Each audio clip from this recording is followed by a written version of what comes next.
बोलिए प्रेम से श्री सद्गुरुदेव महाराज की, श्री सच्चिदानंद भगवान की, वृंदावन बिहारी लाल की, सत्य सनातन धर्म की, साचे दरबार की, उमापति महादेव की। बोलिए प्रेम से सब संतों की। परम पुरुष गुरुदेव जी, शाश्वत शांति निधान, बार बार दंडवत करूं सकल सुखों की खान। एकम नित्यम विमल अचलम, सर्वधि साक्षी भूतम, भावातीतम त्रिगुण रहितम, सतगुरु धाम नमः। बोलिए प्रेम से श्री सद्गुरुदेव महाराज की, श्री सच्चिदानंद भगवान की, वृंदावन बिहारी लाल की, सियावर रामचंद्र भगवान की, पवन सुत हनुमान जी महाराज की। प्रेमी सज्जनों, बहुत ही सौभाग्य का समय है जिसके फलस्वरूप हम जीवों को सत्संग का महापावन अवसर मिला है। वास्तव में ये अवसर उसी जीव के जीवन में हमारा प्रभु, हमारा मालिक, वो परम हितैषी प्रदान करता है, जिसे जन्म जन्मांतर के दुखों से बचाना चाहता है, भाव सागर से पार करना चाहता है, उद्धार करना चाहता है, उसको ही ऐसा अवसर प्रदान करता है। अब ध्यान देने की जरूरत है कि यहाँ पर हम सभी लोग आए हैं, बैठे हुए हैं, सत्संग का बुलावा गया है, जो आप आए हैं वो आ गए हैं। तो क्या हमारा जीवन भव सागर से पार हो गया? भव माने होता है दुख और सागर माने होता है समुद्र। समुद्र के समान अथाह दुख हमारे हृदय से निकल जाए, खत्म हो जाए, तो समझिए हम भवसागर से पार हो गए। क्या यहाँ आने से ऐसा हो गया? शायद नहीं। कारण हम आ तो गए हैं, लेकिन हम यहाँ क्यों आए हैं? यहाँ क्या मिलता है और कितना कीमती है और किस भाव से हमें उसे लेना चाहिए? उसके लिए हमें कौन से कर्म करना है? क्या योग्यता चाहिए? इसका हमें ज्ञान नहीं होता है।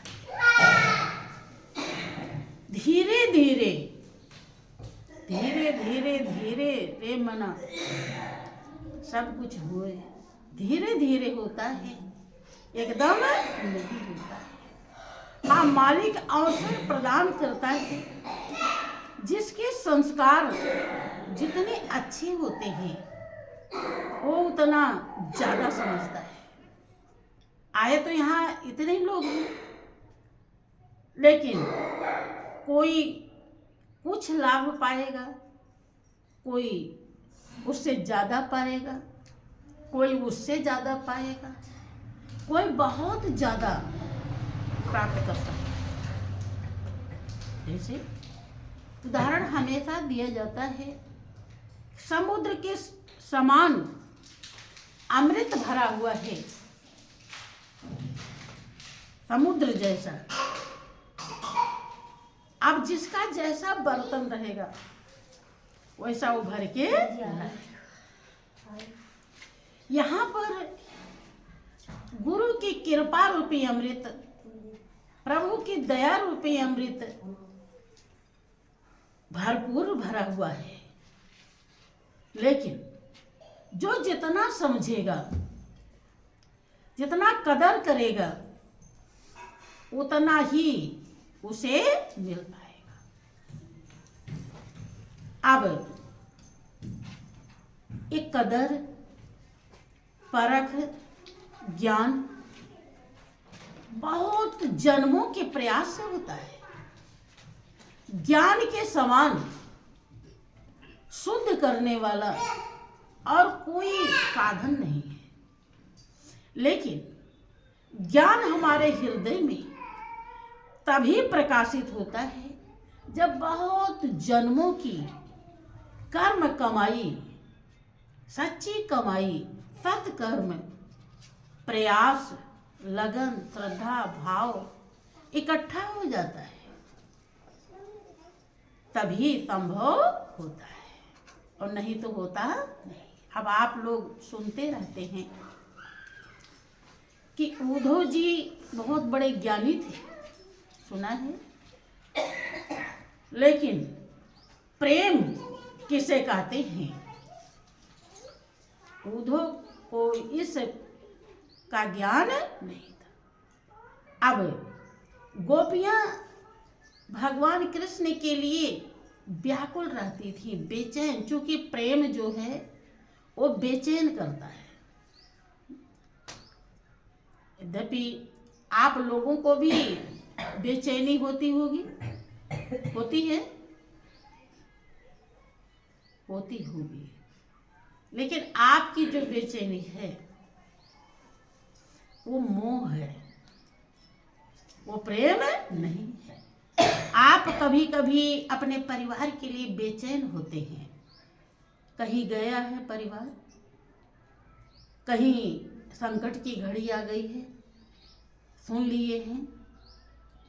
जैसे अभी कुंभ में क्या घटनाएं घट रही हैं, तो जो लोग गए होंगे उनके घर परिवार वाले बेचैन हो रहे होंगे। लेकिन किस कारण से? मोह के कारण। प्रेम बहुत ऊंची चीज है। प्रेम का जो भाव है वो आत्मा से होता है, वो शाश्वत होता है, वो निरंतर हमेशा रहने वाला है। लेकिन मोह थोड़े समय के लिए होता है। मोह आज है कल नहीं रहेगा, लेकिन प्रेम हमेशा रहता है। तो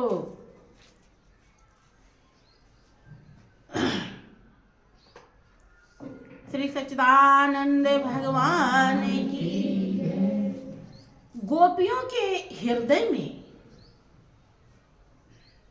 परमात्मा का ज्ञान था, उन्हें मोह नहीं था। राधा भगवान कृष्ण से मोह नहीं करती थी, प्रेम करती थी। उनको उनकी आत्मा से लगाव था। आत्मा को भरपूर अनुभव में वो जानती थी। लेकिन ये कैसे जाना जाता है, क्या होता है इसका भाव, इसका अनुभव उद्धव को नहीं था। तो कहने लगे कि प्रभु ये क्या, गोपियां बिना मतलब के हरदम रोती गाती रहती है, बेकार के झमेले बनाए रखती हैं। ज्ञान तो अजर अमर अविनाशी है, मालिक न कहीं आता है न जाता है। उसको रोने की क्या जरूरत है? क्योंकि आत्मा हमारी किसके लिए क्या करती है, वो कितनी पावन है, कितनी आनंददायक है, अर्थात सर्वस्व है। जो इसे समझ लेता है वो अवश्य दुखी होता है, वो बेचैन होता है जब उस आत्म स्वरूप का दर्शन नहीं पाता। और उसका दर्शन इस शरीर से ही संभव है। शरीर नहीं है तो संभव नहीं। गोपियों ने शरीर से ज्ञान की पूरी सिद्धि और भक्ति, भक्ति का मतलब होता है प्रेम और ज्ञान का मतलब होता है अनुभव उसका। दोनों एक दूसरे के पूरक है। प्रेम होता है तभी अनुभव होता है। मोहन प्रेम बिना नहीं मिलता, चाहे कर ले कोटि उपाय।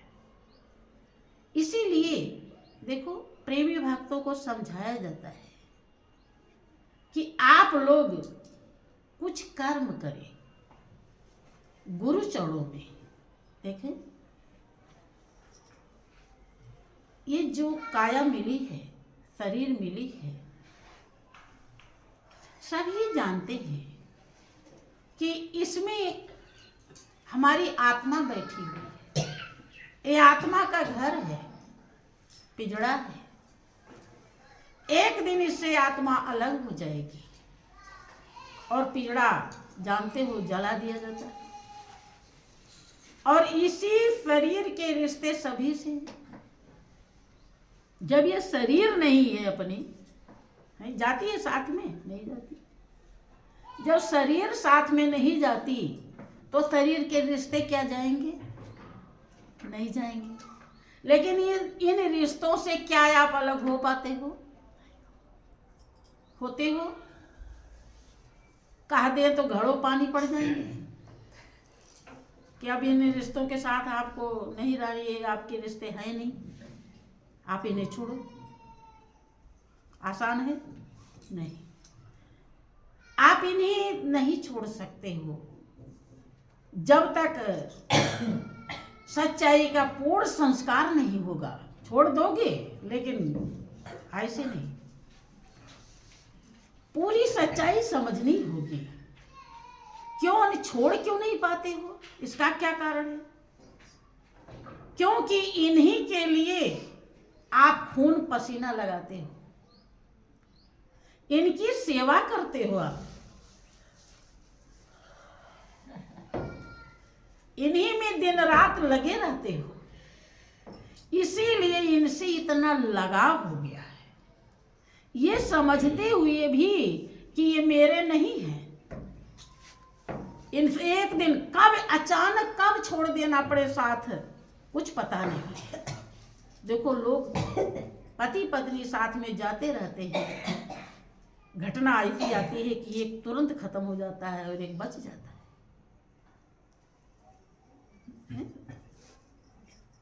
लेकिन क्या उसके पहले रिश्ता तोड़ा था? नहीं। अब चाहे कितना रोएं पीटें कुछ भी करें, अब तो गया। देखो ऐसा नाजुक रिश्ता है, ऐसा एक कच्चा घड़ा है, कब फूट जाए कुछ भी भरोसा नहीं। लेकिन फिर भी इसके रिश्ते को आप त्याग नहीं पाते हो। कारण वही है कि आपने इतना मजबूती से इसको धारण कर रखा है, इसके लिए कर्म किया है आपने। वो कर्म आपको ऐसा भाव, प्रगाढ़ भाव बना दिया है जो जल्दी से हटे नहीं। जबकि ये भाव खतरनाक है। इसी भाव को कम कराने के लिए महापुरुष आते, खत्म कराने के लिए आते हैं धरती पर। जैसे कैसे खत्म कराते हैं? जैसे कोई झोपड़ी में रहता है, अब उसे आप कहिए रोज कि अरे भाई आप झोपड़ी छोड़ दो, हम आपके लिए महल बना देंगे,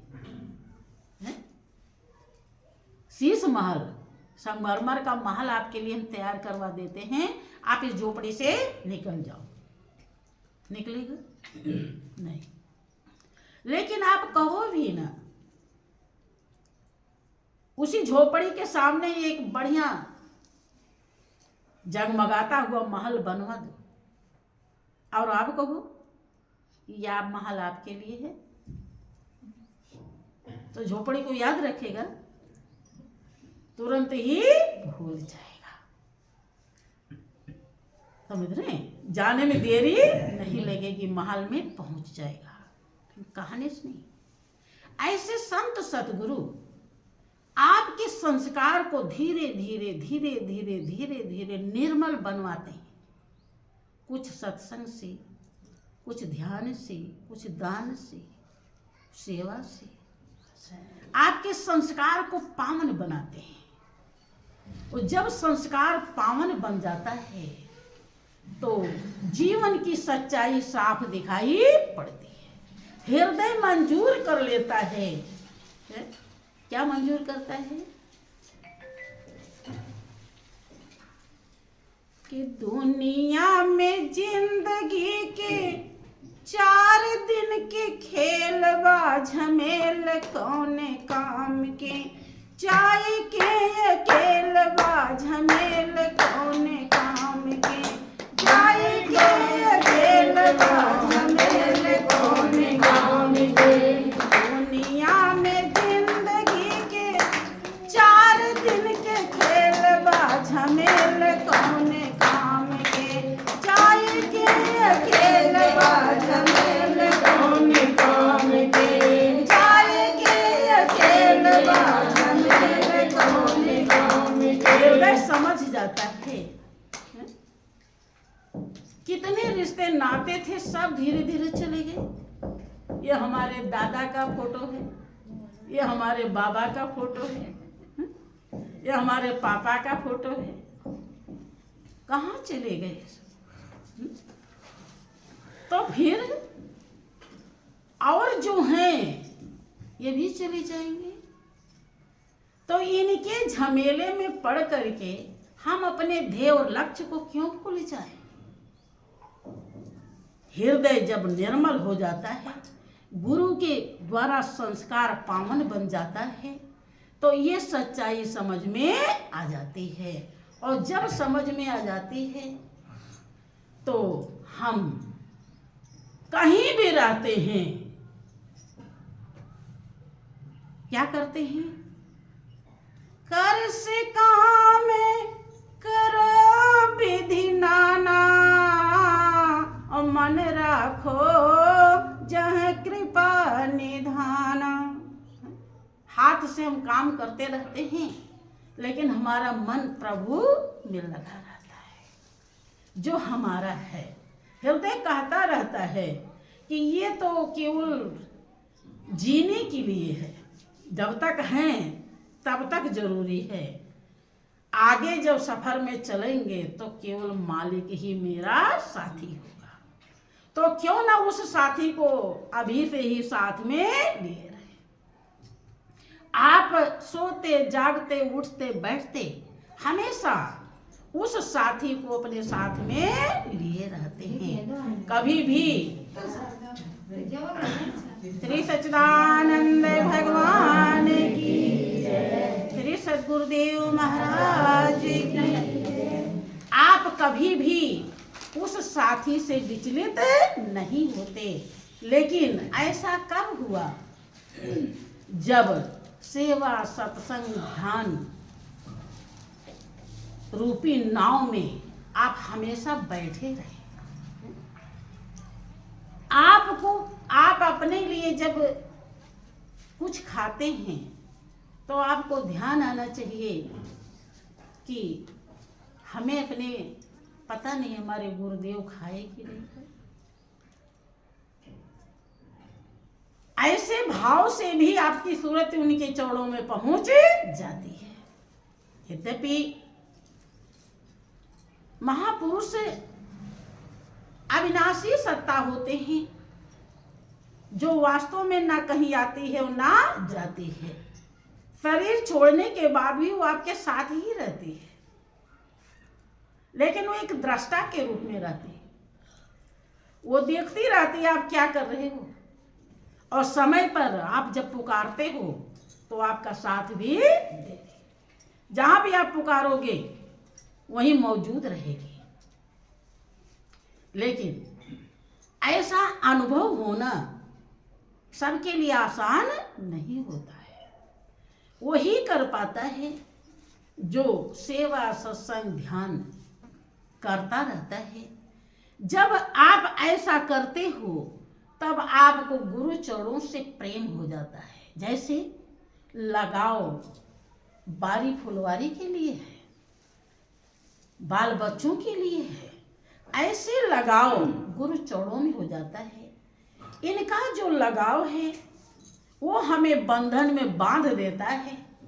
84 लाख योनि हमें भटकनी पड़ती है, लेकिन गुरुदेव का लगाव सारे बंधन को काट देता है। अब दोनों लगाव में कितना बड़ा अंतर है, विचार कीजिए। लेकिन समझाया जाता है तो लोग सोचते हैं दान करेंगे तो घट जाएगा, सत्संग में जाएंगे तो क्या बोलते हैं समय हमारा नहीं है और काम कैसे होंगे, ध्यान करेंगे तो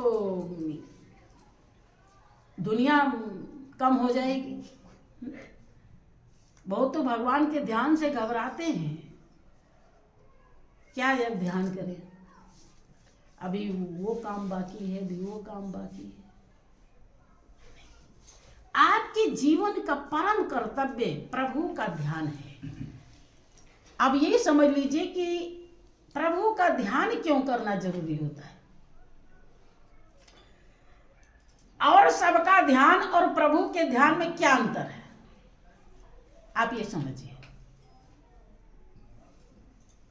और पहली बात तो सबका ध्यान अभ्यास में आ गया है, और दुनिया के जितना भी ध्यान है ये अपने आप आता है क्योंकि आपने सदियों से इनका अभ्यास कर रखा है, बहुत जन्मों से।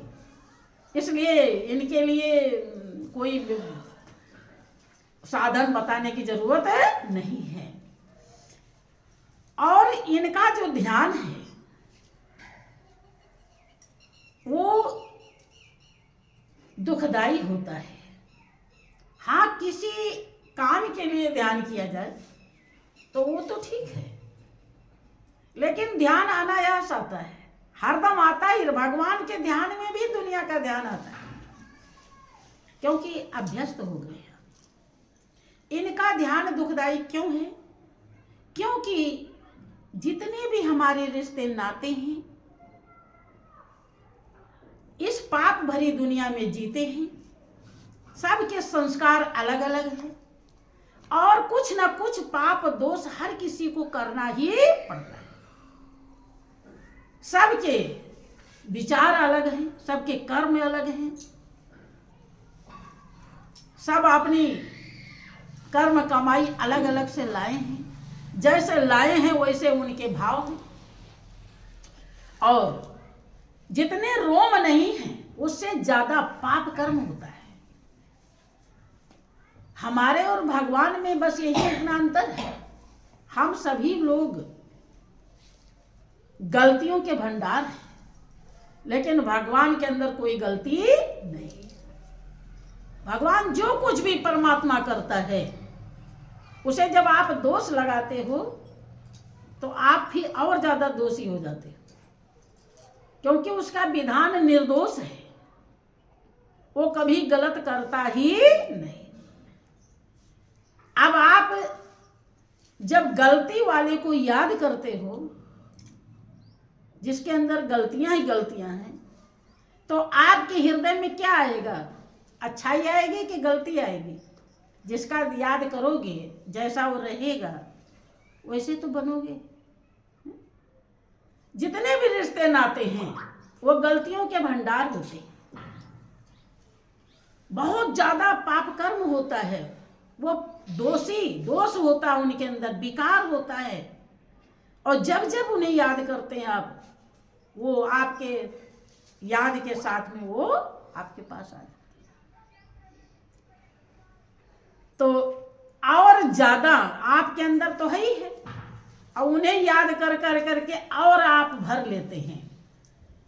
संत महान पुरुष इसलिए दया करके उस निर्लिप्त, निर्दोष, निर्विकार, निष्पाप मालिक को दर्शाते हैं कि ताकि आप जब यहां से पाप दोष ले रहे हैं तो वहां से खत्म तो करते रहें।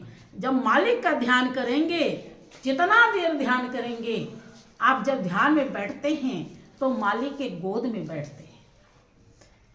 जितना देर आप ध्यान करेंगे उतना देर में बहुत सारे दोष, पाप, गलतियां क्षमा हो जाती हैं, खत्म हो जाती हैं। अगर ऐसा ना करें तो आपका नख से लेकर चोटी तक दोषों से भरा रहेगा। आप गौर करें कि संत कितने दयालु होते हैं, लेकिन क्या इस दया को समझ पाते हैं? यही कारण है महापुरुष समझाते हैं कि जितना हेतु कुटुंब से उतना हर्षि हो, और चला जात बैकुंठ को पलन पकड़ी कोई। जितना हेतु कुटुंब से, जितना हेतु मैंने लगाव, जितना लगाव आपको एक परिवार से है, घर में एक परिवार, जितना एक परिवार के लिए आप कर्तव्य करते हो, जितना मोह ममता है, उतना ही लगाव गुरु चरणों में, भगवान के चरणों में हो जाए। बात समझ में? उतना ही तो आपको उस स्थान पे पहुंचने में कोई भी नहीं रोक सकता जहां किसी भी प्रकार का कोई टेंशन, कोई चिंता, कुछ भी, किसी भी प्रकार का दुखदाई नहीं। सुख, शांति, आनंद का भंडार बैकुंठ जिसे कहा जाता है। बात समझ में? लेकिन क्या ये मन स्वीकार करता है कि एक बच्चे से जितना हम लगाव करते, एक बच्चे के लिए हम जितना कर्म करते हैं, बच्चे को हमें कब खाना देना है, बच्चे को हमें कब पढ़ाना लिखाना है, बच्चे को हमें कब कपड़ा देना है, कब उसके लिए हमें क्या करना है, सोचते हो? करते हो? करते हैं ना? इतना ही मेहनत अगर आप भगवान के लिए, गुरु महाराज जी के लिए कर लीजिए तो आपका अपना सुख, शांति, आनंद जो सदियों से छूट गया है, उसे प्राप्त होने में कोई भी रोक नहीं।